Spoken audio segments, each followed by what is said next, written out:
We don't need to we don't do it again. We already had it one time. You don't need to repeat it, Mike. What's wrong with you? I mean, Minasan, genki desu ka? Nani? Y'all are crazy. Nandayo. Bakina. So welcome to a little later edition of Rated Point Live. We got the Diaz brothers here to talk about some book about losing pages. I don't quite get it. Yes, they're already lost is the thing. So. Yeah, that's all of the pages. So they're lost, but we're trying to find them. Is that well? what The prequel is about losing the pages. This one's about the pages are already lost. Mm-hmm. Oh no! If you get all the pages, do you become the page master? Oh no! God! God! Which one of you will be? No. That's plot holes. It's basically just page master. You guys like page master? There were so many fucking plot holes. I can't remember any of them, but there were a lot. Was this also written by Sean Gordon Murphy? Could be. Yeah. Well, it's good to have you both here again. Last time here we were talking Magic Cop. So yes, thank you. I've noticed that really took off after, for a while there. You kind of got a big boost. Yeah, after we shipped, everybody just started getting on the wagon. It was great. Yeah, it's kind of funny how when you start shipping now, people are like, "Oh, this is a good book," because they're seeing reviews and everything like that. Yeah. Oh, this isn't just a grift.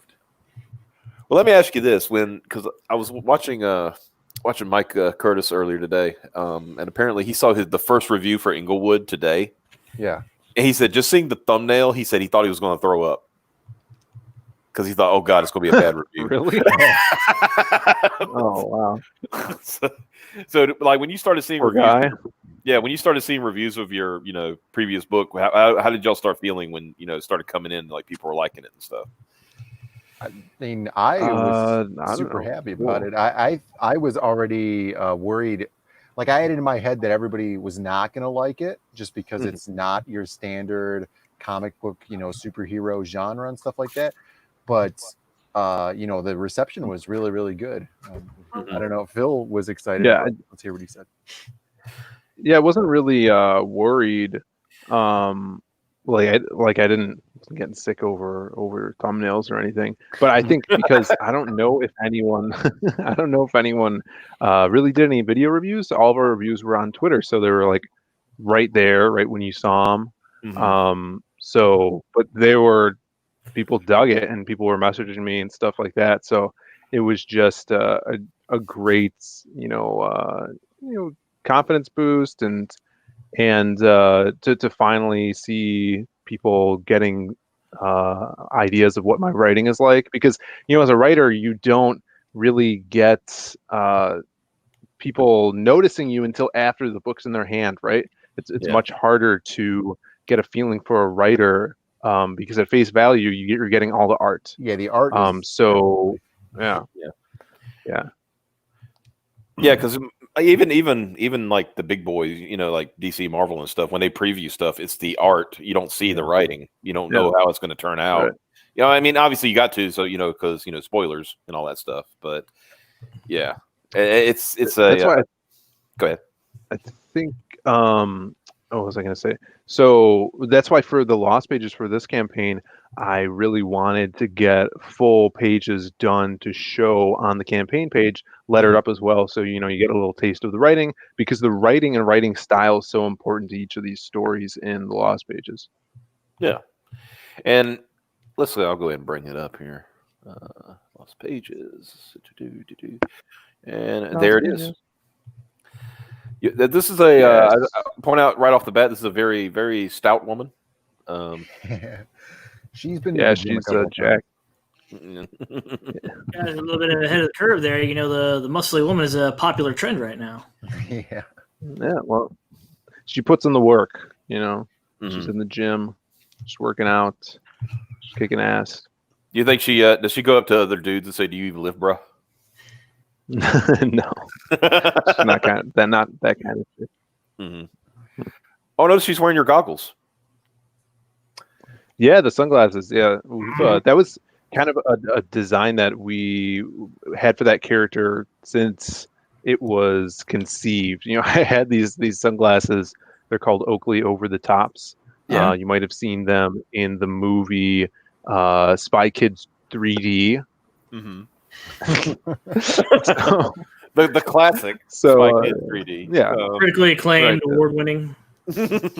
Not gonna lie, I hate these things, but at least they look good on that character. Yeah, they're thank you, horribly uncomfortable also. Oh yeah. Well, Phil, I've seen you wear them on some streams, haven't I? Yeah, they're not comfortable at all. Good God, who'd wear some? They're like very specifically designed for somebody with a very specifically shaped head. So like at the bottom of the frames underneath the lenses, like where they would touch your cheekbones, there's even foam there because they know that they're horribly uncomfortable and they're just pressing on your cheekbones.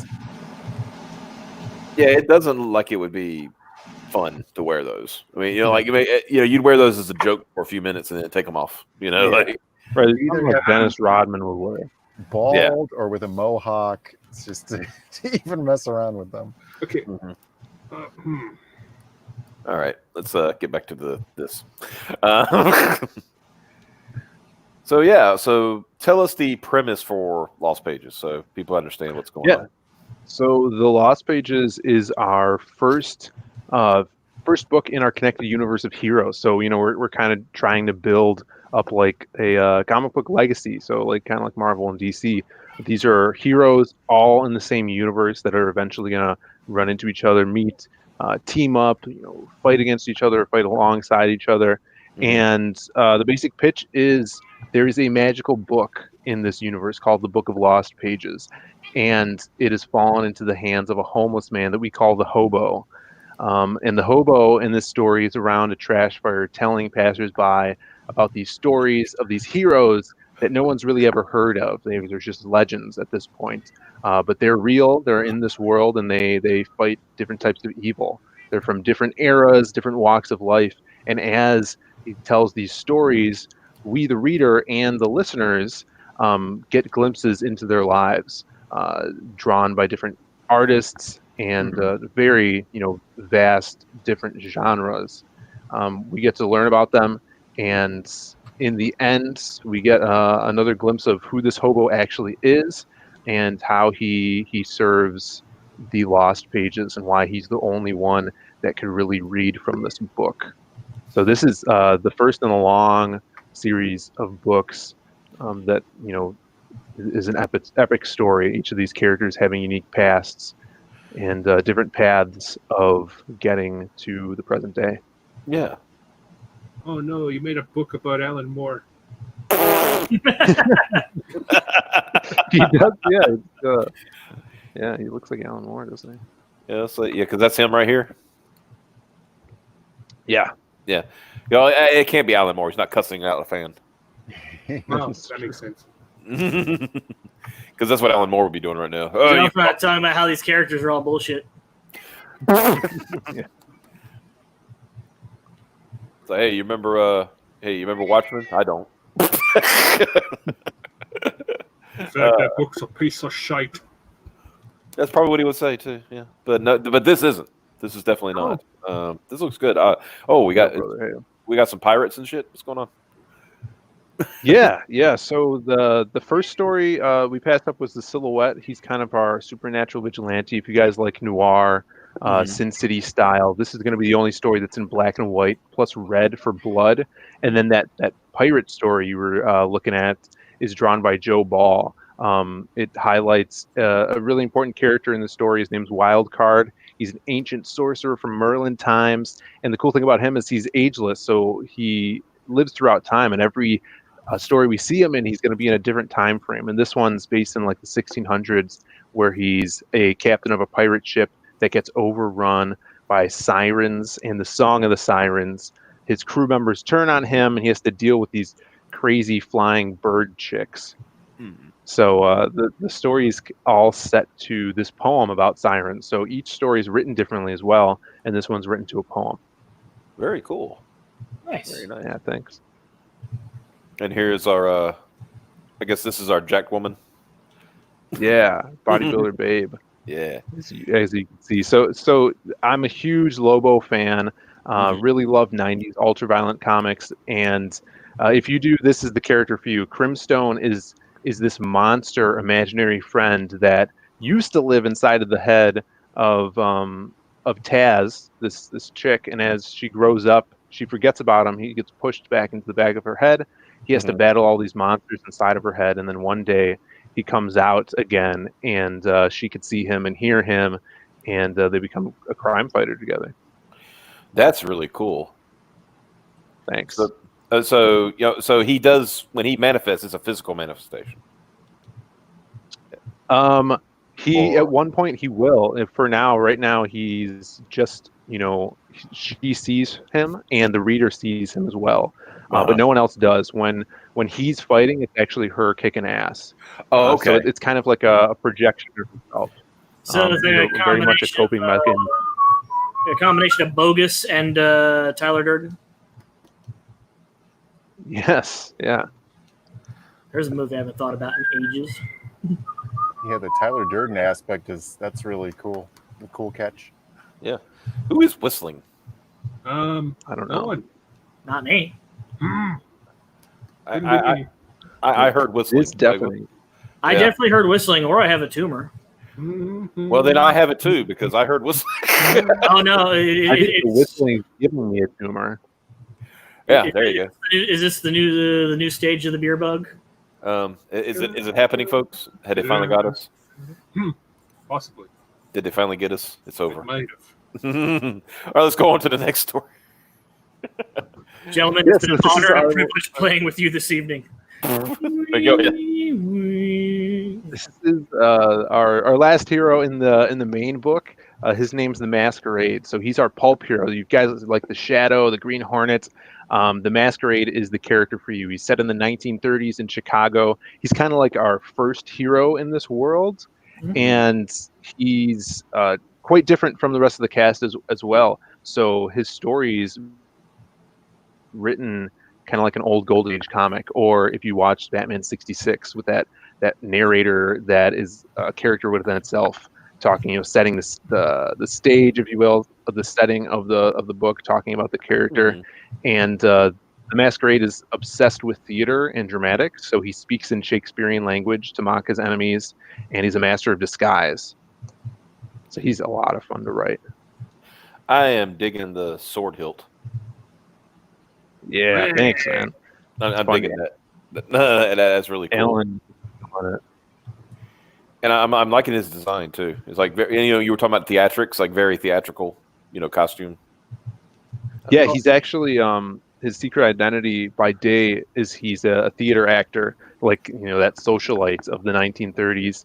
There's a hot babe that is his love interest. She's a lounge singer that we get to see in this story as well. So not only you're going to see the heroic side of this character, but also the man behind the mask. Oh yeah. I'm liking the dialogue here. How do you do that? Yes. How do you do that? So you're looking at and like I said, I'm seeing more campaigns doing this, which I think is a good thing. So you've gotten 23 pages done. Yes. And pages color waiting for letters too. So how was it 60 pages? How many? Yeah, so the main book's gonna be 60 pages. I should actually update that because I'm getting pages in all the time too. Yeah. So it's more than that done now. But for the campaign, we definitely wanted a bunch done so we could show off, since it is different styles, stuff like that. Yeah. And this is I'm guessing. Yeah, this is our bonus book. Mm-hmm. Yeah, which is something new that we're trying out. We saw Ethan doing his Honeycomb box, which was like his subscription to the campaign, basically. So if you really like the Lost Pages and you love the characters, then the bonus book is for you. It comes with 4-page short stories for each of the characters that are like action-packed trailers, basically. Mm-hmm. And then it's a growing book. It's kind of like this living, growing thing where now we're at a point where the next stretch goal we hit is going to add another story to this bonus comic, with a new character, and it's going to be like that for I think 3 or 4 more stretch goals after this. So we're working with other artists. If you guys love artists like Sim's going to be a guy that's going to be doing a 4-page short story with a new character. It's going to be his first appearance. My brother's doing the next one, EJ Morgis, and then the big one's going to be Kyung Lee with a kind of manga style character. Nice. So in addition to the ones we were introduced to, we're going to see new characters in this book. Yeah, with these vegetables. Yeah. Very cool. So it's basically, it kind of gives people who've already backed an incentive to like, put it out there, let people know, hey, check this out, kind of thing. Yeah, I like this. Where's this at? Yeah. Oh yeah. This Edward Marlis says, Phil, you're knocking it out of the park. Good job with this. And then he's also like, hail to Brandon as well. Poor Brandon. The forgotten Diaz. I was saying Boo Hearns. Oh no. Got Joseph King in the chat saying yo. He will be on tomorrow night, so be checking him out. We can go check out beefybull.com and hope it's not porn. It always is, though. I mean, it's worked out for him. It's good marketing. How ridiculous is it that website URL was not taken? I know. Yeah. That was shocking to me when I found it. When it said beefybull.com, I said, now one thing is like beefybull, but the .com? Yeah. Because the .coms go quick. Yeah. So, hell, when we had to change ours because we forgot to renew our website, gradedpoint5.com.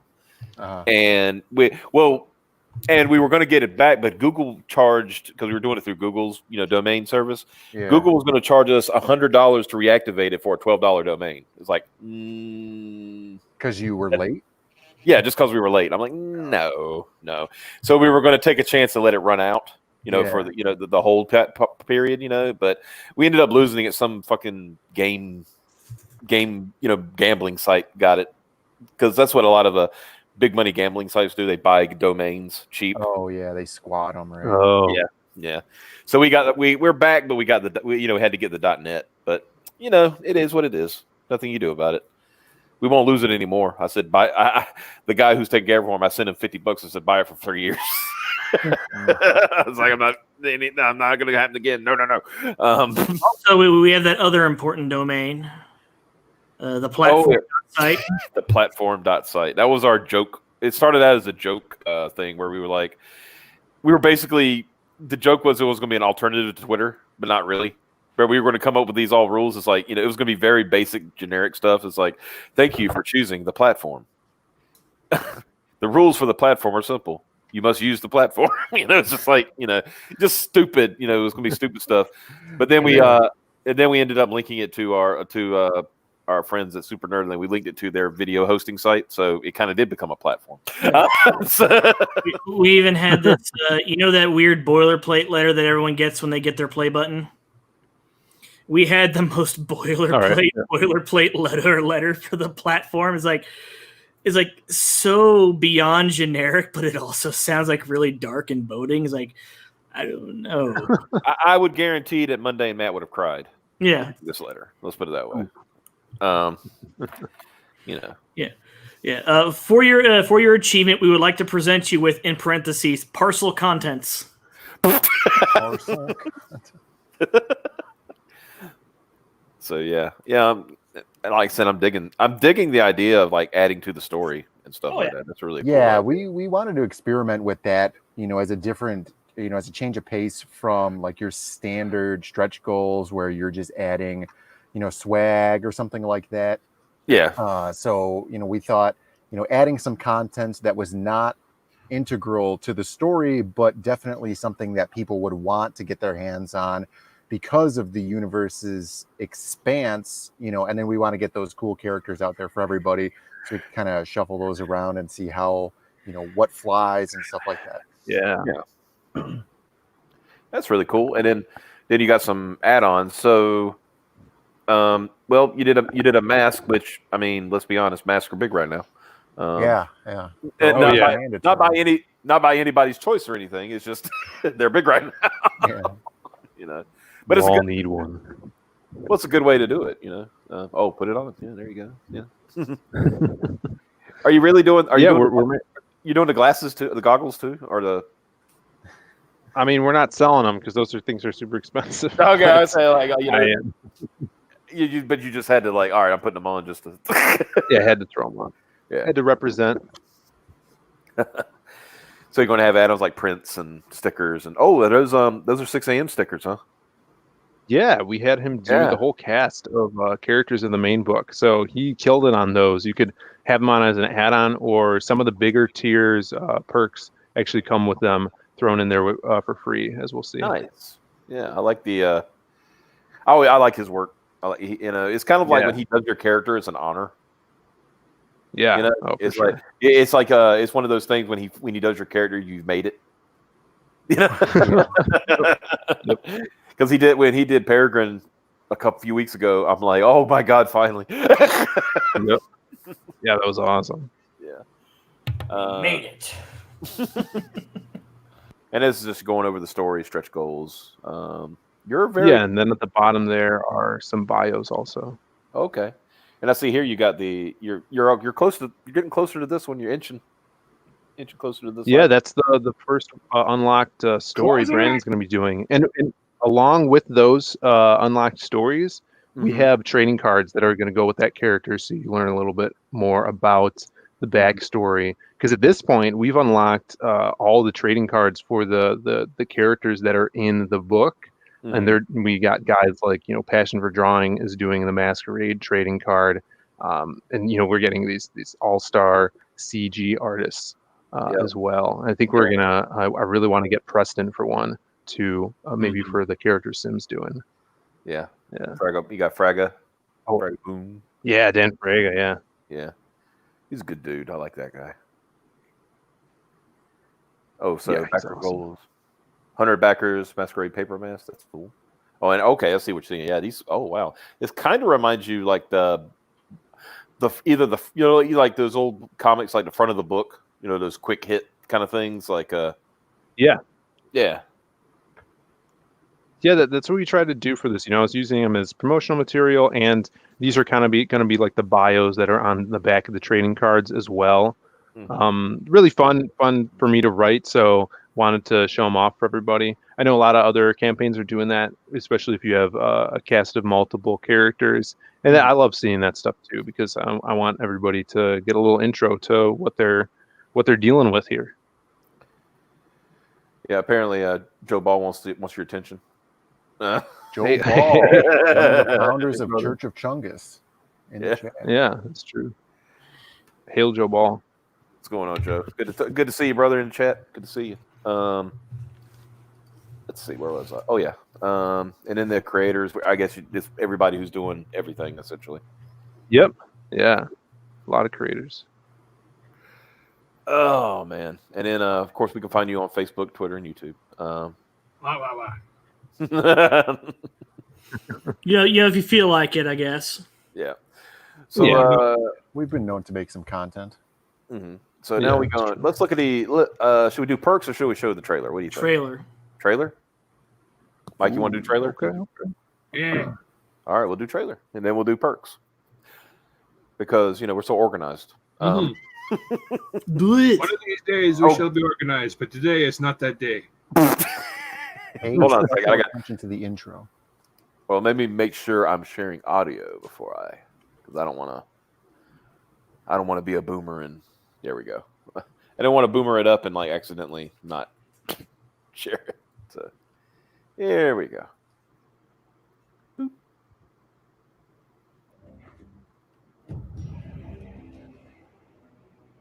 The Lost Pages, from the minds and hands of Zade Comics, comes the first book in their connected universe of heroes, with a cover by legendary illustrator Simon Bisley.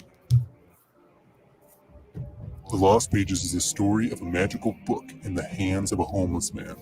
Within it are tales lost to time of heroes from different eras and walks of life, all protecting humanity from evil.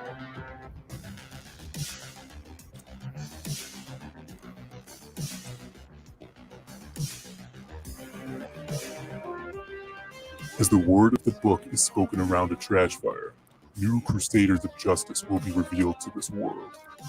A supernatural vigilante on the hard streets of Chicago named the Silhouette.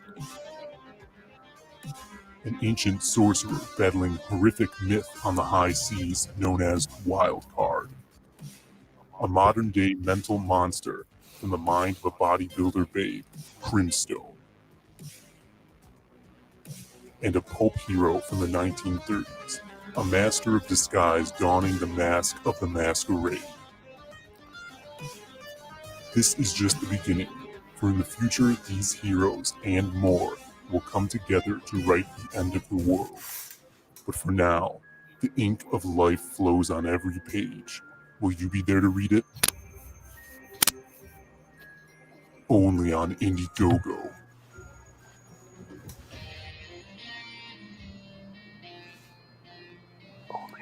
Only on Indiegogo. Brother. That was really good. That was my contribution to the trailer. Nice. Yeah, Was that end ending. spot. I dig that. That was really good. Thanks, man. Yeah, those trailers are fun to make. I love when people have, like you guys had a really good trailer, and the song that we had for this one was created by the same guy that did the Magic Cop song for the Magic Cop trailer. So Bosto Vlad, he does awesome tracks. He did the one for Death Sworn and Monster MD too. Might have to look him up for our submarine book that we do eventually, because because he's definitely got 80s vibes, and we need 80s vibes. But yeah, that's like I said, I dig that, really do. So let's go over these perks, these percolating. Let's percolate.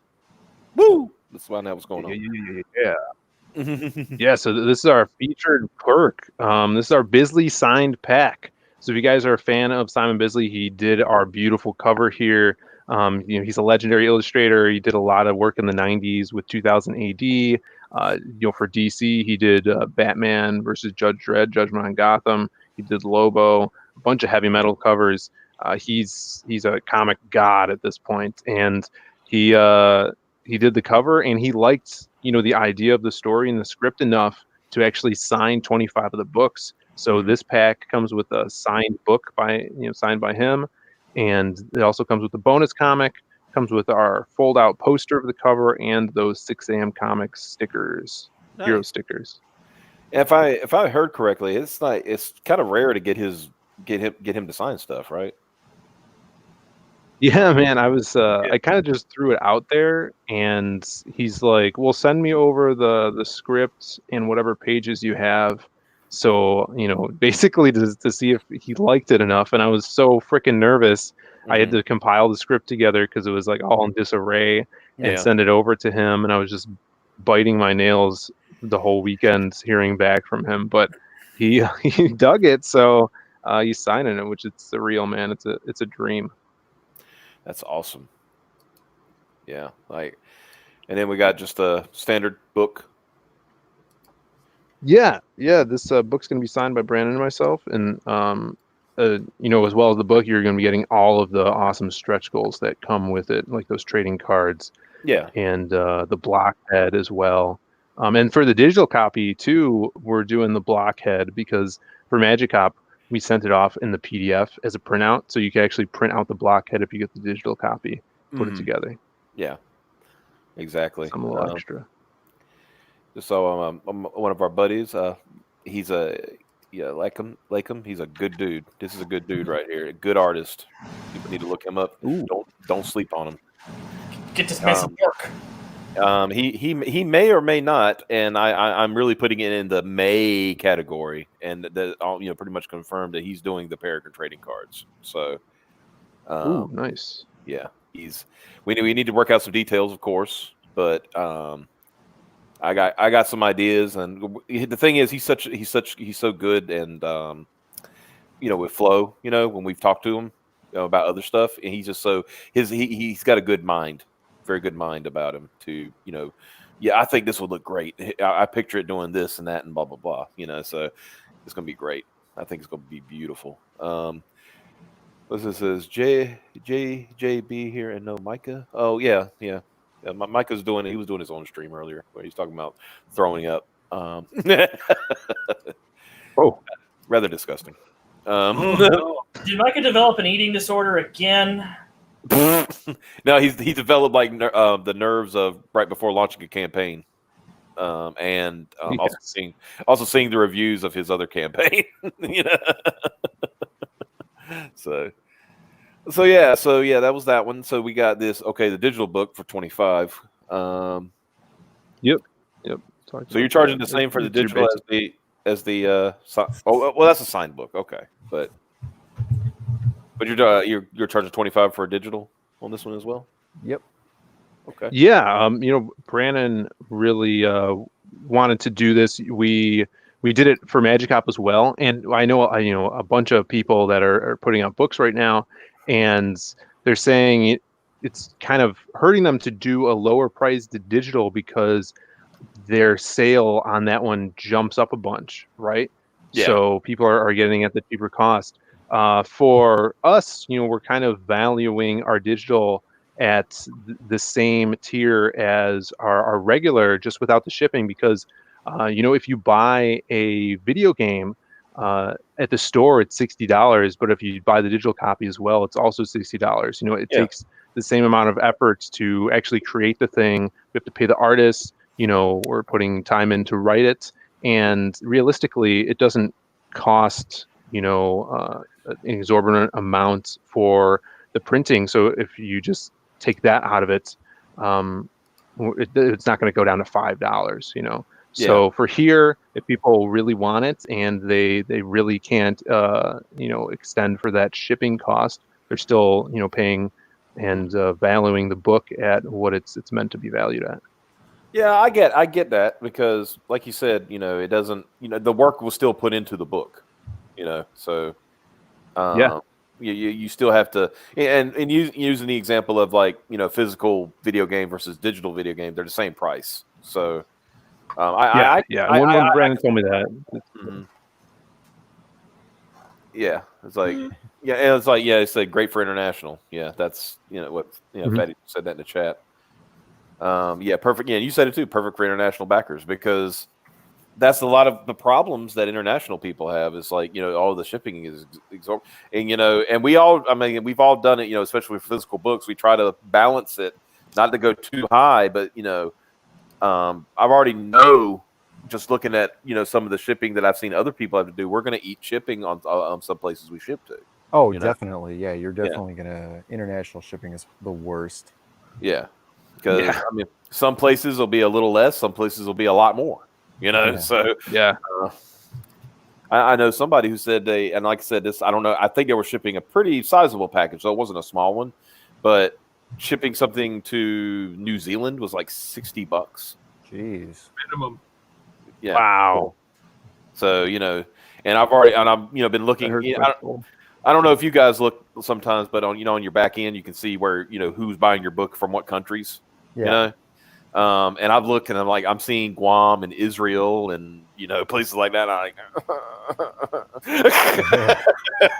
Yeah, just keep in mind, for shipping, it's all about the size of the container. The weight that it's not as big of a problem as the size. So the largest boxes we had for Magic Hop, they were all 11 by 17 by 3. So everything was pretty much flatted out, even for international shipping, so we didn't have these huge pricing fluctuations.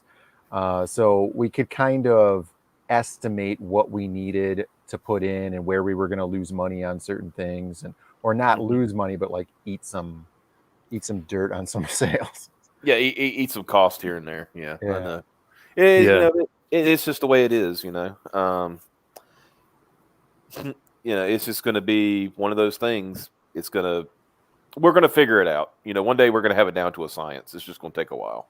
Yeah. Once we establish our own shipping company. Oh yeah. Yes. Zaid boxes, we'll call it. Zaid boxes. That's a good one. I like that.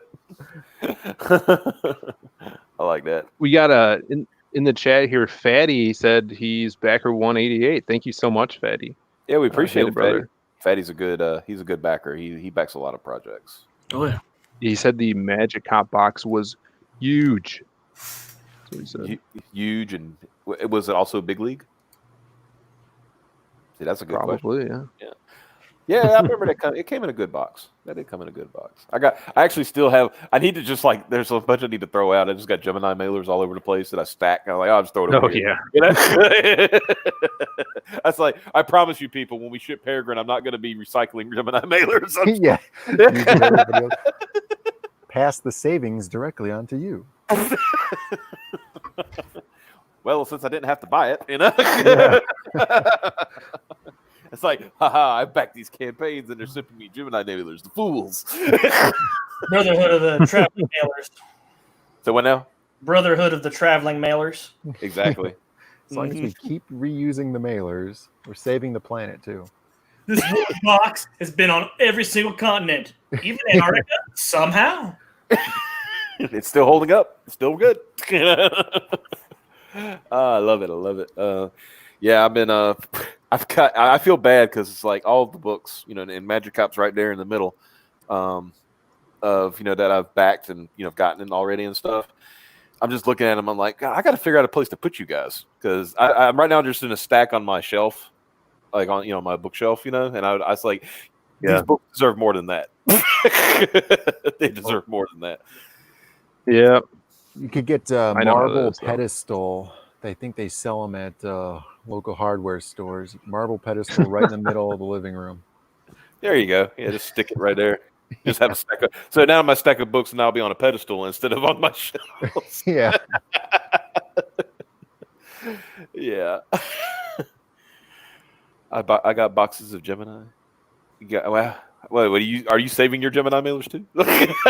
Because that would be funny. It would be like they go to the golf range and they collect all the golf balls. They resell them back to the guys. He could do that. Yeah. He could just collect all the boxes and resell them back to some campaign. Exactly. I say, hey man, they're already folded out too. I don't even have to fold them. Yeah. It's like.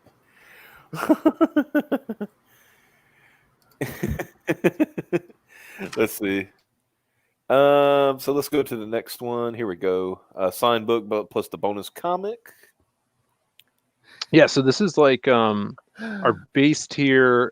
After the Bisley tier gets all grabbed up, there's only 25 copies of those. Mm-hmm. This is going to be our featured tier. It comes with your book. It's got 60 plus pages of story in there, as well as the bonus comic, which has the potential to have almost around 40 pages in that one. It's going to have fan art in it as well and some behind the scenes look, and then plus the fold-out poster. Any of the perks that come with that the bonus comic in the base perk, it's going to come with the fold-out poster of that Bisley cover without the logo, so you could throw that up on your wall as well. Nice. Oh, Fatty explained it. So I can sell shitty Marvel books on eBay to fund CG books. That's a good strategy. Right, of course, brother. That's a good strategy. Yeah. Stonks. You're getting you're getting rid of. You're also making room, right? You're making room for your CG books by getting rid of your crap Marvel books. This also potentially makes you your own LCS. Yeah, you made it. It's true, bringing them back. Yeah, well, when you think about it, here's the thing about LCSs, how a lot of them get started is just private collections that people decide to start selling. Hey, do you have any Funko Pops? It's okay if you have one or two. You got two? Okay. You're a local comic book shop. Congratulations. You just put like a lemonade stand style comic book stand out in front of your house, and you're good to go. Well, like I said, like one of my friends years and years ago ran a comic book shop, and 90% of his like back issues was his own stock, his own stuff. So. Oh yeah. Yeah, that's smart. Yeah, so keep it rotating. Yeah, exactly. So let's go. So you're saying this will once the top tier, once the feature tier, the Bisley tier is all gone, then this becomes the feature tier. Yes. I want to make sure. Right. Yeah, just to make sure we're correct on that. Okay, cool. And then we got both the books and the Crimstone Mask. Yeah, so basically the previous tier plus the mask. And then if you guys really like the mask and you want something else like original art of a page or a sketch, you can add the mask onto any of these perks. at checkout. Right. Cool. So even though you got a perk just for it, people can add on any of these tiers, that stuff. Gotcha. Correct. Yeah. All right. And then for 85, we got the Lost Pages double pack. So basically 2 of everything. Yep. Very cool. This is also pretty good for international people that want a physical copies. But, basically, if you got a friend who, throw in together, get the books, and then, you save that much. That's true. So, yeah, it's a good idea. Yep. So, and then we have Lost Pages plus bonus comic plus sketch. And we don't mean sketch therapy. Yeah, this is the... We're not selling sketch therapy. We're selling the sketch is something we really wanted to do because we have the ability to have traditional art now, right? So if you click on this one, you're going to get a little drop-down menu that's going to give you the artists you could choose from. So for the sketch, you could choose from Joe Ball, with his incredibly awesome detail work. And then also Maria the Wolf, who's doing our Crimstone story, that big, monstrous, hulking imaginary friend. She could do some sketches for you also. We're going to try to work with each backer to see if they have a specific character they want to be sketched out. But the thing I really want to talk about on this, and as well as the original pages, as we'll see in a little bit, is that some of the portion goes to the artist. So the artists, they're really making this book happen, bringing our ideas to life, and this throws them a little kickback, a little bonus for doing the sketches and those original pages. Exactly. Yeah. Very good. Very good. Yeah, that's a good way to do it. And then we got a retail pack, which and this is another way for people to save some money international. Get a bunch of friends together. And, sure. But yeah, go ahead and explain. It's pretty. Yeah, this is you get 4 books, 4 of each books, and as well as 2 of the posters, which we had something very similar to this, our retailer pack for Magic Hop, and even after our campaign was in demand for a while, we actually got 2 people pick up the retailer pack after we've been up on Indiegogo for months. So we were really excited about that. So we're like, hey, why not put it on here again? If retailers want it or people want the extra books, that's perfect for us. Yeah, we had a few people pick up ours. What we did, we kind of did a because I think ours included 5 books, but it's basically we charged them for 4. So it's basically cool. You're basically buying 4 books, getting 1 free. So it was just to get a little incentive. I think we had 2 people buy it, but still, hey, 2 people. You know what I mean? What's funny is like they were both in the U.S., which was kind of funny. I was like, oh, we kind of did that for retailers and international, but whatever, it's fine. Yeah, better for you guys. Yeah. So and then we got the this original silhouette page plus book. Right. So this is the next 3, this one and then the next 2 perks are really similar. The only difference is they're pages from different stories. So this is our original page from the silhouette. There's a certain number of pages that are available there, drawn, penciled and inked by Maxie Dallow, who's doing an awesome job on the silhouette. And if you dig that art, you can get this one. A portion of that is going to go to that artist, and you're going to get a beautiful page. We're going to work with the customer to see if they want a specific page, or if they don't want to see all the pages for spoilers, we can give them a random one. And that goes for the next 2 perks as well. The next one is, I believe, Crimstone with Maria the Wolf's art, with beautiful black and whites as well. And then Joe Ball is that last one with Wild Card. For the Masquerade, that's actually all done digitally, so we can't do traditional art for that one. But those are the pages where we have available for everybody. Very cool. And I just noticed Ryan Miller art in the chat, and y'all are talking about the characters for the fighting game. Man, that was honestly another one that kind of blew me away. I might be sure I say that blew me away, and not blew me. Yeah, a little hesitation there, brother. Yeah, blew me away. But no, when I saw the when he did a Peregrine, I'm like, it brought feels to me because like I am a huge fighting game fan. And you know, and of course, what did I love? I loved the Street Fighters, the Marvel Capcoms, you know, all those. You know, I was a big 2D fighter. You know, I played some 3D, but you know, mostly it was 2D stuff. So, you know, seeing that in that style, you're seeing that in that style, just like whoa, you know what I mean? So, yeah, dude, it's so cool. The Cyberfrog super move, the Sonic Croak, looks awesome. It looks such like a '90s throwback to like Marvel vs. Capcom 2. And yeah, we're arcade guys. My brother and I, we actually work for a huge arcade, and we're around that fighting game scene all the time. I used to play Mortal Kombat competitively, and you know, the Lost Pages. If you need a big body character like Zangief, I think Crimstone's perfect, man. A big purple muscly guy would be pretty sweet to see. Grappler, he's definitely a grappler. So hit me up, Brian Miller. Yeah, exactly. I'm kind of like if you ever watched the Super Best Friends before they broke up, you know, of course they were huge fighting game fans, and it's kind of like you're talking about grapplers. It reminds me of what Pat said. It's like, who's your favorite character? And he goes, guys that grapple, and guys that grapple. You know, like always levitating to the grapplers. You know, like so. It's kind of funny. We were playing back a few years ago. Like me and Mike and a few other people were playing Street Fighter 4. It was the Ultra Street Fighter. Yeah, and yeah. I somehow discovered I was really good with T-Hawk. Yeah, T-Hawk. Oh my god, T-Hawk. Yeah, and you can ask Mike. I would run rooms with T-Hawk. I'm like, I don't know how this is happening. Well, he's just crazy. You know, he does the freaking flying into the air and then dives down and then just lands and grabs you by your head and spins you around like a freaking guitar. Yeah, he's awesome. Brandon used to do some damage with T-Hawk. Him and Cammy.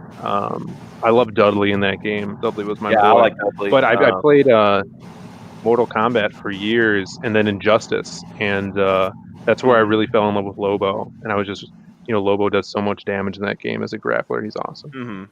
Yeah, I was, you know, I really hadn't gotten to the new Mortal Kombat and Injustice. I really haven't gotten into those. I should though, because I didn't think, you know, looking to what was happening with, you know, Mortal Kombat 11, I was like, I don't know if this is going to be any good. But now looking at the stuff they've done with it, I was like, you know, this doesn't look too bad. It looks fun, you know.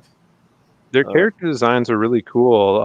You know, their special moves and stuff like that. It's just now, you know, with the new games, they're kind of getting woke, covering more and more of the women up and stuff like that. Yeah, that sucks. But then also RoboCop, you know. So it's like also RoboCop, yeah. Which I love. I'm looking at him like, you know, I decided to watch to see how he fights, and it's exactly how I want RoboCop to fight. Like he's just a brick that shoots you. Yeah. You know? All they need is more zoners. Yeah. I've always preferred really fast but light characters. My Marvel vs. Capcom 2 team was always Jin, Ryu, and Jill. Apparently my favorite character is the fucking random button. Yeah. Rando wins again. No. Don't give up. Try I used to like, you know, you ever, if you play Marvel vs. Capcom 2 back in the day, eventually you get so good at it, you just start, well, I'm talking about like, I'm not saying like competitively, but like, you know, PC, you know, finding the computer and stuff like that. Eventually you start playing around with combinations, and sometimes you just like want to F around and like just get all the beam characters. So you got like Ryu, Cyclops, and Iron Man, and then you just like Ultra Super, you know, all three of them at one time. It's like, how many hits can I get, you know? How big of a combo can I get? There's like, when number 3 came out on BC3, they had a wild cast, and I would play all the tiny characters. So it was Beautiful Joe, who's super short, Arthur from Ghosts and Goblins, the Capcom game, he's super short, and Rocket Raccoon, and everyone hated that. Like, haha, you can't catch my hitbox. Yeah. Yeah, we when I played, you know, Marvel Capcom 3, it was funny because I was playing with a friend of mine, and I hadn't played in like a few years, right? And I picked up, like, I forgot the first two, and I just picked up Amaterasu, you know, from, you know, the dog. The dog, yeah. And I started like, I'm like, yeah. And the thing is, as I'm playing as her, I'm getting hype because I'm doing all this cool shit, you know, because like all of a sudden he's like, he's like, oh, you picked that, stupid character. Well, if you look, there's a lot of tournaments. She's actually a pretty high tier character. Mm-hmm. But I started doing like all of a sudden I pulled an Azuna drop with her, and I was like, Azuna drop! I started getting hyped. Those games are all bells and whistles, man. Half the time when I'm watching competitive play, I don't even know what the hell's going on. It's just blinding you with color on the screen, and the guys are jumping up in the air and then falling back down, and it's like a 5-minute combo, combo. Honestly, that's why I don't like too much competitive stuff, because it's just like you said. Yeah. It's just like if you catch them and then you start comboing, and then it's already over. You're just waiting for it to be over. Oh yeah, reset and all that. Yeah. I had trouble finding good characters that I liked for 3. Because I bought original 3 before the earthquake, and they decided no, you got to buy 3 again if you want the rest of it. The ones I really fell into was with Dante, and I was kind of between with Chris and Wesker. But they they were way too heavy than I wanted them to move. Yeah. Yeah, Chris, well, it's like they really balled into the whole that Chris is the Boulder King from Resident Evil 5, and they made him a boulder. They literally made him a boulder. He just he can't hardly move, and it's like, yeah. Oh yeah, we should talk about Lost Pages. What are we doing? Talk about my game. Cool shit. That's what we're doing. Fuck. So this is once again just like this one up here, but with Crimstone pages. Yes. Correct? Yeah. And then we have a wild card one as well, and then the tier after that, which is a bigger tier, it's the double page spreads. So you get the 2 big spreads of a page, and I actually have, let me see, I could actually show you that page right there, because it is beautiful in person, man. Pencils and inks. Let's see. You want to blow this? Here's just half of that page right there. Look at that. Yeah, look at that detail. Maria's awesome pencils and inks. Yeah, that was amazing. So, and the other one is the same size. It has some spoilers on it. I don't want to show the other side of it too much, but the guy's getting punched in the face, getting wrecked. We have 2 available double page spreads. We have this one, and then Joe Ball's going to be doing a beautiful one with wild card fighting those sirens, throwing some fireballs on the ship, and that I know that one's going to be super detailed as well. So we might have one more that we might add later, but for now it's 2 double page spreads, and with that you get the book, the bonus book, and that poster as well. Very cool. That. Yeah, very nice. So let's very awesome. And then we got big boy tier. Yeah, man, the cover. If this doesn't sell, I'm not going to be mad, because I love this cover. Oh yeah, Bisley's a beast. But we were actually able to get the original art, and the special thing, we wanted to make this really special for the people, the person that is going to get it. So you get a signed book that's signed by Bisley as well, and the bonus comic is coming with it. Those stickers and the poster and the original cover art, which is so sick. It looks so cool in black and white as well. Yeah. So one of those add-ons is a mini print of the black and white version. But this is the big kahuna, man. If you guys are collectors, Simon Bisley is the place to be. Yeah. Yes, I kind of feel the same way with I don't know if you've seen it, but on our, we were selling the painting, the president. Yeah, it's beautiful. But if it, like I said, I'm going to sell it, but if it don't sell, I'm not going to complain. It's going on the wall. Yeah. You know what I mean? It's like, if it sell it, that's fine, but I'm not going to complain, because God bless, that thing was beautiful. So I'm not, like, I mean, you probably feel the same way I do. You get a piece of art and you just stare at it, and you just can't stop staring at it. You're like, man. Oh, man. It's like, God, it's beautiful. So, I'm not going to say names. Yeah. And not only is it beautiful, but it's like, it's the characters that you came up with. I will tell this. I ain't told the boys this yet, but I'm gonna tell it now because it's kind of funny, And I'm saying that I'm not dogging anybody. I understand what they're saying. You know, everybody has an idea of what they want and stuff like that.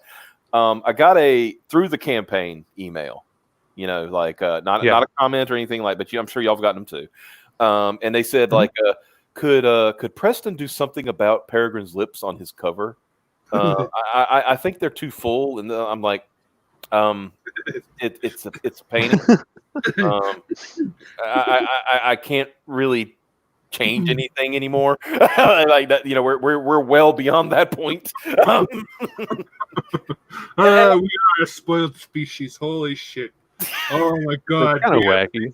Those lips are unrealistic. No one in the real world has lips like that. Where are her organs? Well, it wasn't like he wasn't doing anything like that, you know. Or the he was just saying that he thought on her face they looked a little too full, you know. Mm-hmm. But it doesn't bother me because it's made to be a pinup cheesecake kind of, you know, poster. So, you know, so I'm not that, you know, for me it didn't bother, and that's what I mean. If I was going to answer him, if he is listening, I would say it's meant to be that kind of over the top cheesecake kind of, you know, look. Of course, you know, and as I said, it's also a painting. I can't like. Of course. I'm not going to go to Preston. It's like, hey, can you go and like just redo the whole thing? Yeah, can you unpaint this part here and redo it? Yeah, can you? As we say, we'll fix it in post.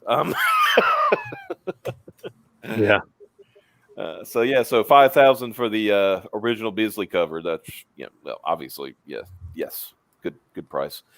And I guess you already sold through your draw-ins. Oh yeah, those sold them. Yeah, we went through our draw. Really excited about those. It went pretty damn quick on ours. Fuck. Yeah, our draw-ins went in like 2 days. That was, you know, they were really a lot of people want to be drawn in. And I found that a lot of people want to be drawn in and then killed. Yes. I see no better way to immortalize myself as some random bald guy who immediately gets murked by something. Yeah. It's like, yes, it was fun. Is like I was going through, you know, obviously I finally got everybody on board. Everybody sent in their pictures for, you know, their drawings. And, of course, our thing was like, you know, number one, you know, the first one who bought the draw-in was like, okay, you get first choice. What do you want to be? And, you know, they said it. And I was like, okay, so you're going to be that. So the next guy's going to be that. And the one girl we have, they're going to be the girl, obviously. So, you know, because we made a special thing. It's like if a guy buys this girl thing, that you're going to be turned into a woman. Just going to let you know. You know, nice. But you know. Nice. Very nice. That's interesting, Phil. You want to you want to address this comment?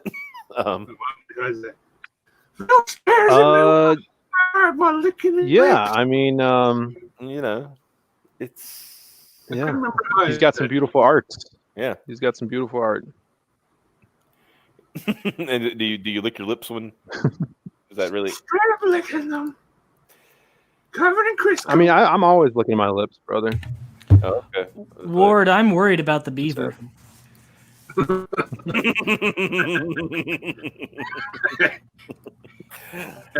That's all I got to say about that. That was a bad idea.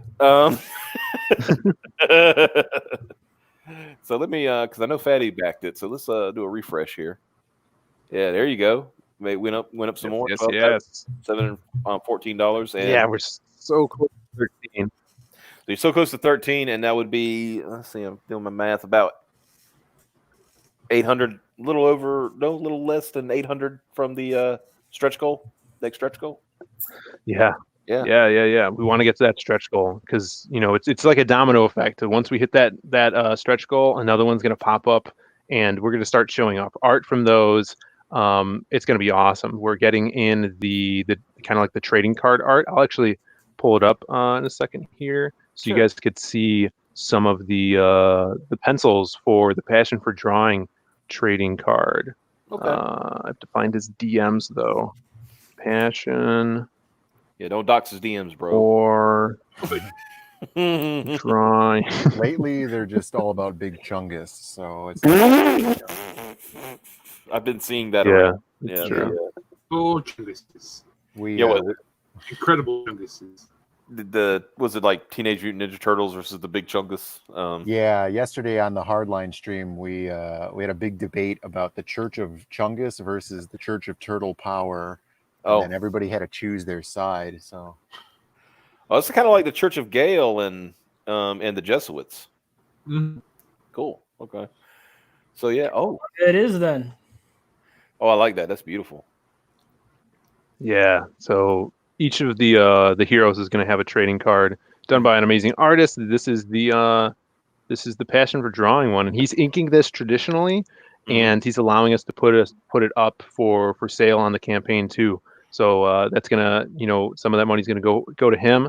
And I love the fact he did this a lot with Doomfate, as he brought on other artists from CG to do his trading cards. So we kind of like took a tip from him, and we're doing the same, because we love all these artists. They're so enthusiastic with working with everybody, and they're good friends of ours. So you're giving them some help and love as well. And those cards turning out so cool. Yeah, they do.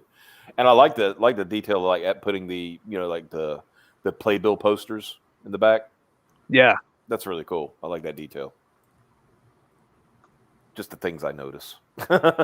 Yeah, we gave him free reign on this to do whatever he wanted with it. And yeah, he's killing it. No, so expect this from the other cards too, because they're coming. Yeah, that's what that's a good thing. I like how this everybody working together to help each other out and put out new stuff, good stuff. It's the way it should be. Yeah, the way it should be.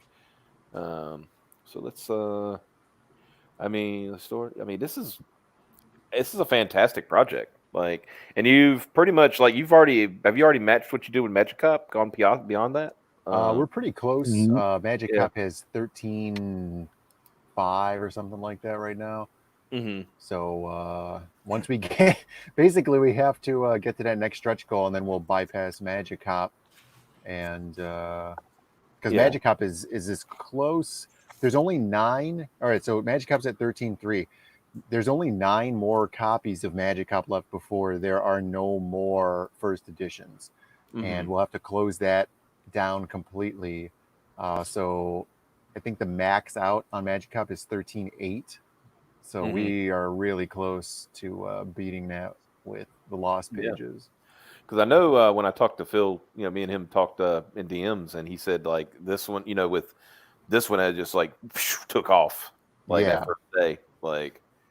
Because you had a good launch with Dan Fraga and stuff like that, and it was we got super fortunate by going on that stream, and just he was a really great hype man for it, and everybody's just super receptive. I think there was just so much anticipation for the launch of the Lost Pages that everybody jumped on board. They really wanted to get that Andrew Huerta card, and everybody took advantage of that while they still could for that first week. And one thing I like about Fraga is, like, when we had him on, if you noticed that he's like such a good hype guy. I said that he could convince an apple to become an orange. You know what I mean? That's how hype, you know what I mean? He's very hype, he's very motivational, he's like don't give up on your dream, go for it, who's going to stop you? The only person going to stop you is you, and all this stuff. I'm like, good God, this guy's awesome. The confidence to wear that bunny suit, you have to, you can't not take him seriously, is the thing. Yeah. Like I said, it's not only that he's wearing a bunny suit, he's wearing it like he's a boss. Yeah. You know what I mean? He's literally like, I'm wearing a bunny suit, whatever. Like, don't, I'm not, I'm still a man, When I first started hanging out with Fraga, and seeing his Black Flag team and the comic in general, I'm like, wow, this is like a ragtag band of heroes that are together on a team. I was seeing like the similarities between that and the Lost Pages as well, and then the fact that he did it years ago and is bringing it back. I don't know if we talked about this, but back in 2011, we came up with the silhouettes and published small press comics here locally in Chicago, and would go to conventions. But it wasn't illustrated. It was photographs taken of myself and our friends in front of a green screen. Brandon would Photoshop them to look like comics. So then we took a break from that, but the whole time we had been coming up with new characters. I was in college, so I was writing short stories about these heroes as well, to kind of expand the universe. And all those whole years, just thinking about these characters and finding their voices. So I think this is the perfect time with CG being such a fertile place and these stories being fleshed out in my head. It's just been amazing, the reception, and I can't wait to get these into the hands of all you guys. It's going to be a blast. Oh yeah, exactly. And I can say, just from personal experience, having read Magic Cup and enjoying it really thoroughly, pick this book up because you guys, y'all are, y'all do good storytelling. Like, thank you so much, man. I missed out on Magic Cup just because I was under some financial. No, you don't have to miss out on it, brother. It's still open. Oh, is it? Yeah. Yeah. You get one of the last 9 copies. There's only like 8 left. Yeah, go to Magic Cup Indiegogo right now. Pick that shit up. I give you permission to go pick it up. But if you only pick up one, pick up the Lost Pages. I'll do that too next paycheck. There you go. Ew, brother. Yeah, I had no don't worry, Drunkhead said I had no idea you guys were live. That's kind of like YouTube lately. You might get a notification, you might not. The stream might get taken down. I am scared to death to put Peregrine on the screen because the last 2 streams I was on yesterday, both streams got taken down while we were talking about Peregrine. Which is so weird. Peculiar. I had to tell both, I had to tell boobies. I had to tell both hosts. It's like, just, when you do your appeal saying, I was with the creator of the book, I have full permission to show it, and all this other stuff. So yeah, it's so silly. It's like, it's just promotion. We've all done it. Show this, show that, and it's like I don't know if it's still bots or if it's like flagging, people just being dicks or what. It's just, it doesn't make any sense to me, But yeah, that's really odd. That's been going around a lot. It's like a virus. Yeah, it's true. It started when, YouTube went to basic letting the bots do the job instead of the algorithmic stuff. Yeah. Probably the worst decision they've ever made, but I think they will find a much worse decision eventually. That's the thing about YouTube. They will definitely find a way to make it worse. Yeah. You think about every iteration of their, UI, when you go to their website, every time they change something, it gets worse and worse. So I think they're only doing it just for busy work for their GUI boys, so that way they can show to their investors, hey, look, we're actually doing something on YouTube. Don't keep giving us money, please. Please. Yeah. Hey, you guys remember when Twitter was actually functional, and now we got this bullshit, whatever. I for months, I got away for about almost a year when they changed the UI. They had this, there was this add-on you could put on your browser that would change it back to the old layout. But then they finally broke it the 1st of June. So I had to start using the regular layout, and I was like, God, this is terrible. It's like I avoided it so long, but and I'm going to say this, but of course it was designed by women. Not that I hate women, I just hate women who don't know what they're doing. Yeah, I have a feeling they did that on purpose, specifically so that way they could become a what's the word? Victim. Yeah, harassment sink. So that way they can say, look, they're women. You can't criticize them. The fact that you're a woman should never excuse you from doing, being criticized for doing a bad job. Well, is what it is. I don't want to get too political. We're talking about, especially talking about books, especially because, that, and of course, Lost Pages. That's a good example of hey, comic book. You don't need a political message to do 2 books. You just got to make mash all your fucking favorite things together. Come on. Yeah, make a fun book. Right? Yeah, we're definitely having fun with our IPs, and that's what it's all about for us. We enjoy it beyond reason, and just we're going to keep doing it as long as we can, and hopefully making a living out of it would be great. Mm-hmm.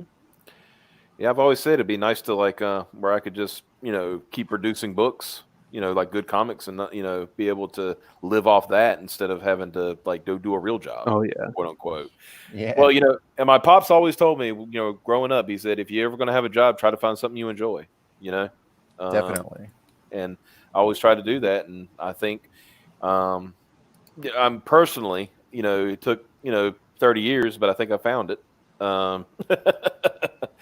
Because it was like two things I always wanted to do when I was growing up. I was either wanted to make video games or make comic books, and it would take two skills to make video games because I'm kind of an idiot. But that's not the best job in the world, let me tell you. Oh, I have heard, and that's one of the reasons why I say, as I heard more about it, I was like, yeah, no, like I don't want to get involved in that.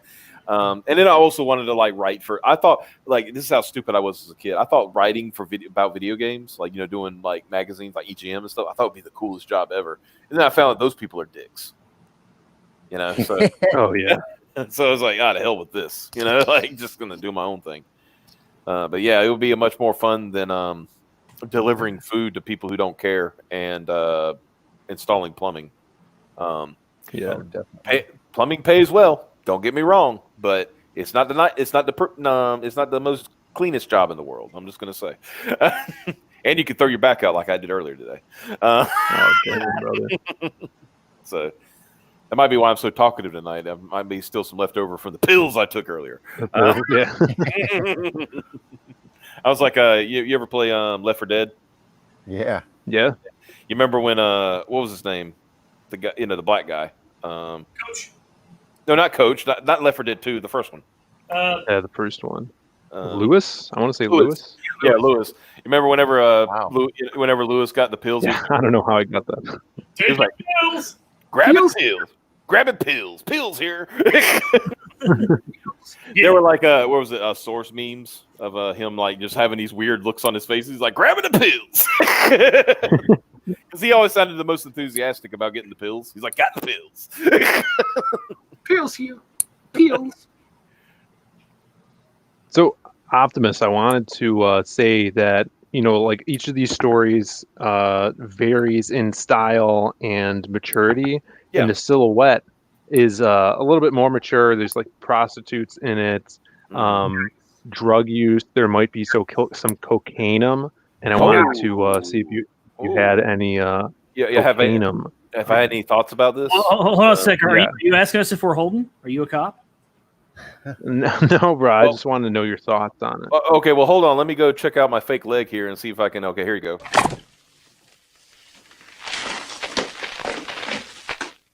Cocainum.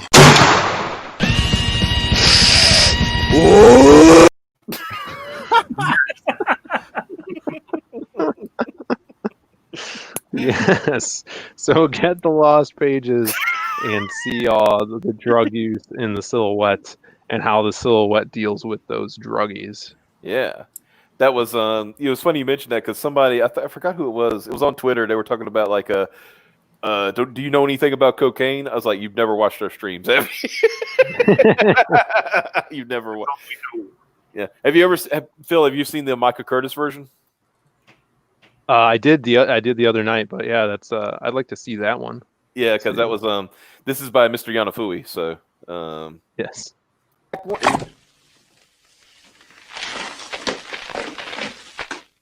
Cocainum.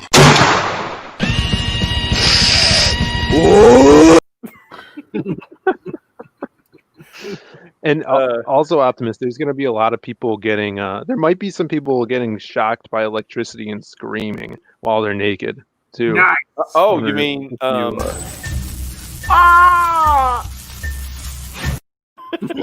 Man, he's really selling that. Yeah. Phil, this is all your fault, by the way. With that night, we were all hanging out, and you started playing that. And I'm like, God damn it! Yeah. and so, of course, I went immediately and downloaded this trailer and cut that out. I was like, I need this in my life. Yeah. Awesome. But hail Antonio Bryce! I got my copies of Brand today, so yeah. Oh, nice. Yeah, so I'm gonna read through. I'm gonna read through those. I bought a multi-pack because probably gonna give some away. People check out and stuff. Sweet. But yeah, and like I said, love Antonio, but man, that trailer, Oof, good stuff. Yeah. That's better than cocaine. I'm right there. Oh, yeah. I mean, getting shocked in the ass and nipples. That's like Most people have to pay for That'll that. wake you up. most people have to pay for that. Well, there is one important question before we hang it up for tonight. I got to ask you, Phil. Yes. Will your book have any of these? Fat broads and horse-faced lesbians. What? No. None of that. Is that real? None of that. No. Yes, yes, Brandon. That is a real clip from a debate. That was a Democratic debate, and she was basically repeating something that Michael Bloomberg had said in the past, but it's just hilarious. Her just saying fat broads and horse-faced lesbians. That's awesome. Amazing. No, if we get to that 13-5 stretch goal that Brandon's drawing, there's going to be, it's going to up the count of hot chicks in the book because that character that he's doing is named the Pianist. She's this sexy assassin babe that's kind of like a 90s bad girl. She's got that vibe going on. Mm-hmm. And Doodlebags is going to be doing the trading card. Oh, very cool. Very cool. So, yeah. Yeah, I'm excited about that one. We reach that Yeah, goal, awesome. down at the bottom, it won't say Brandon Diaz creator. It'll say creator and artist. Yeah. Oh. Just he's going to go and adding change to the that title. himself. Yeah, adding to the titles. I'll have to get a shirt that says it. Yes. Creator and artist. Yeah. That's right. Yeah. Like you just like it's kind of like was it you're gonna end up being like the king of Westeros, just adding titles, like Yeah. King of the Andals and the First Men, blah blah blah, Tamer of the Dragons, this and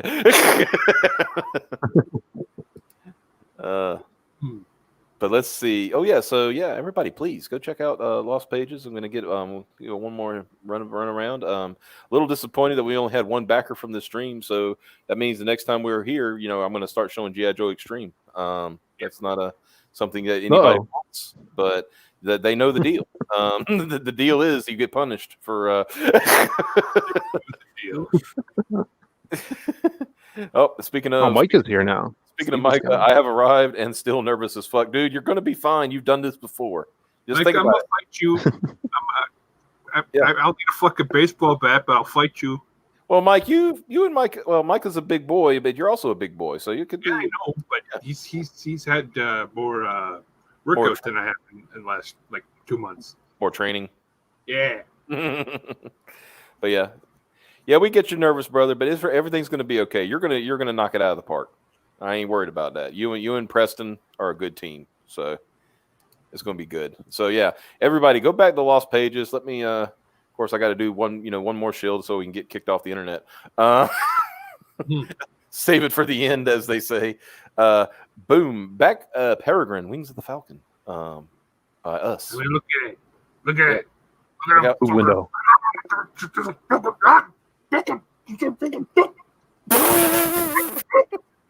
Okay. All right. I'm good. You sure about that? Yeah. And we had a backer during the stream, so thank you very much, whoever backed. We appreciate it. Nice. So we're going to go down. Go down and show some of it, and there's going to have a new little piece here too. So of course, cover A, and then cover B, which is the manga variant, and the very beautiful Preston Acevedo cover. Yeah, that thing. That's very nice. I love it. Yeah, and then there's the knees for Mike.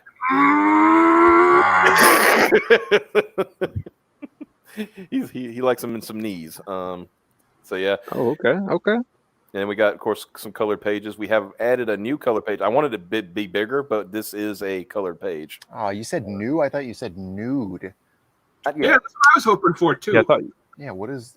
I said nude also. More naughty tears on these comic campaigns. But that's just.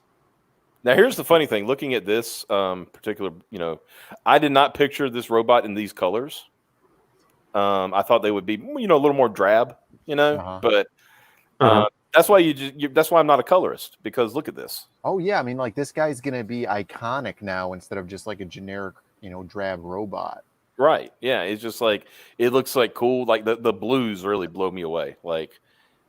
And of course, of course, it's funny because in her first fight scene, she's getting smacked. Yeah.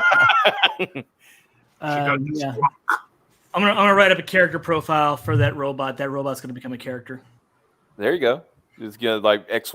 Yes. Call it the X1 series or something like that. Yeah. Yeah. X3, X4, X5. Yeah, because apparently there's a few of them. You'll see them through the book and stuff. You know what? That would be a way for that old man to be out to do field shit. Yeah, it's kind of his thing, But well, I keep going to the wrong tab, and of course, most people have seen these right here. But of course, my favorite scene right there. I need to just take that out. Just take that panel out and put it as a banner or something. Booby splash. Yeah, that's really cool. There's a lot of action happening in there. That's great. Mm-hmm. And a little flashback moment. And there's this one we haven't shown it, but we have a panel. We have a panel that like Xavier has been using internally. It's like showing like the old team, like talking to her as a kid, Mm-hmm. And Xavier, he keeps like doing that, putting red letters on it. It's like you don't know how bad it is.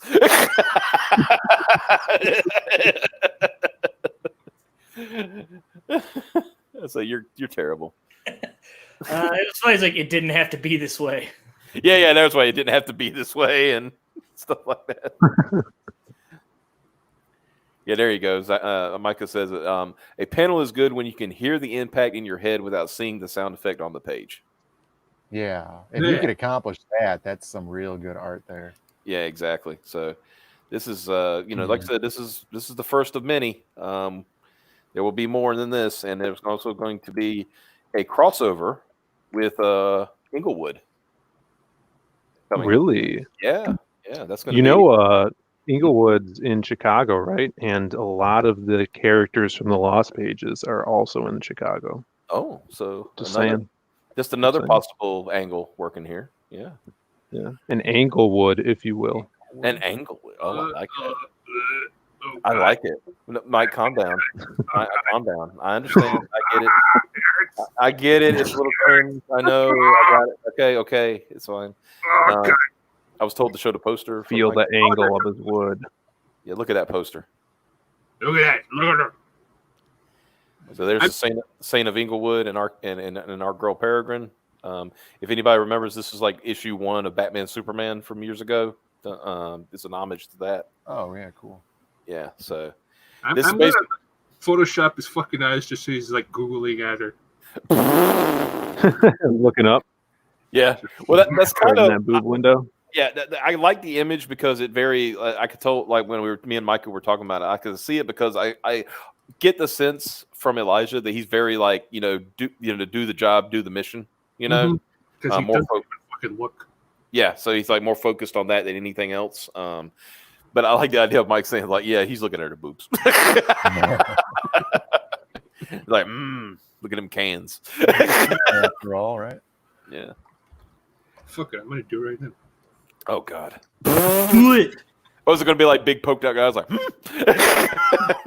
Yeah. Like the mask. And as far as stretch goals go, we only got one more, which we will unveil the closer we get to it. But we know, the biggest one, we got this one. She did it. The Mad Woman. It's big. Yep. She shaved her head right there on. Yeah. She who shall not be named. Yeah. Fanciest of bitches. And what was funny, the other night she had her headset on without her, and she didn't have no hair, obviously, and it's like her headset looks so huge without hair. I was like, it looks like a child wearing a little, it's like wearing their dad's headset, That's awesome. But now she's got a wig thanks to Fatty. Fatty sent her a wig, and it looks really good. So she's not like totally. Fatty. It's not just a mop. I would comically wear a mop on my head. Right. I would have sent her a mop. That would have been hilarious if you just sent her a mop. I didn't get a good look at the wig, but it kind of makes her look like Uma Thurman in Pulp Fiction. Yeah, it does. So Yeah, Dark Gift Comics presents for $2 says, "What's up, peeps? Thank you for that." Hail.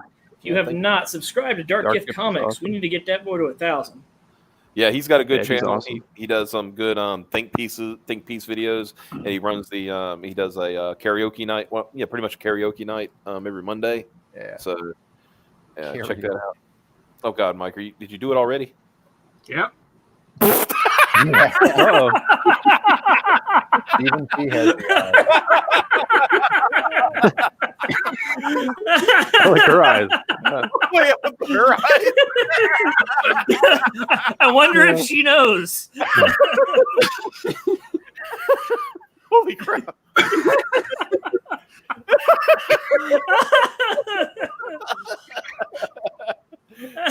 Don't worry, this will not be official art. Although that's a fun variant for like 2 or 3 very lucky individuals. I'm just saying, we could do it. Oh my god! That's the one you accidentally receive. At that point, you should put the black logo on it. Don't give Mike ideas. Let me go see. Oh god damn it! I don't know if you can find a PNG of that quick. Knowing him, you probably will. Out there. Yeah. I don't know. That probably would get us struck down. It's like you're advertising porno. Yeah. Oh, we got something. Oh man, what's this? This is a new panel that we're showing off. We just got in. My boy Alan's working on this page, and this is the masquerade coming into his little studio where he gets ready to be a thespian. This is his dressing room after crime fighting. It's kind of a Lone Ranger vibe. Lone Ranger would use like costumes and stuff to, infiltrate stuff like that. And I know he's doing it because he's right. This guy's a master of disguise, so he's kind of like has mystic to him. So he'll throw his cape over him, and he actually like morphs into anyone. He could change his voice. Very mysterious, kind of our what's it called? In like the archetypes of heroes, he would be our trickster hero. Mm-hmm. Yeah, I like. Yeah, he's probably the one I like. The one I'm looking, and they're all cool. Don't get me wrong, but this is like the one I'd like to know a lot more about. Yeah, it's really he's cool. fun, man. Very mysterious. Mm-hmm. I love it. Love it. So yeah, I think that's it for tonight. Unless Mike found that logo. He's still We'll end the stream by getting flagged and taken off YouTube. Demonetized. We're going until we're flagged. Yeah. Oh, they do it.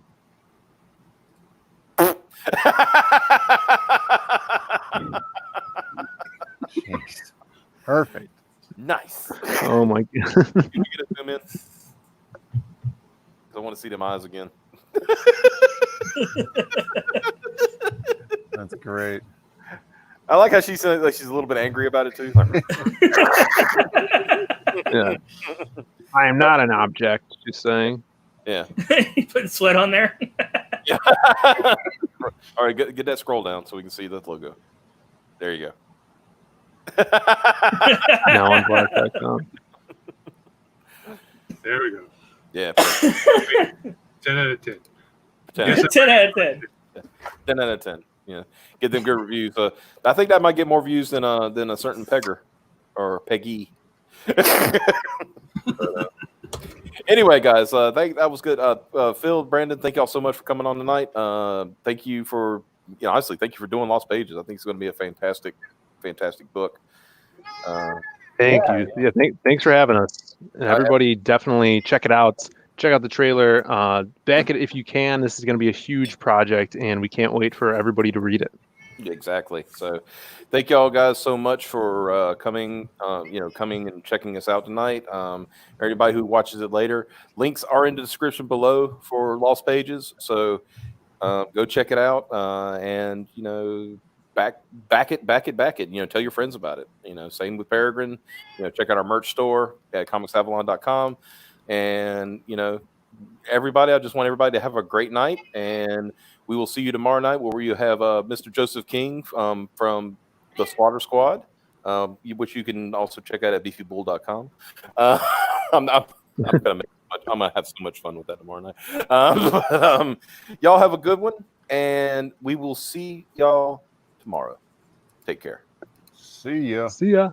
Good night and God bless. Freak.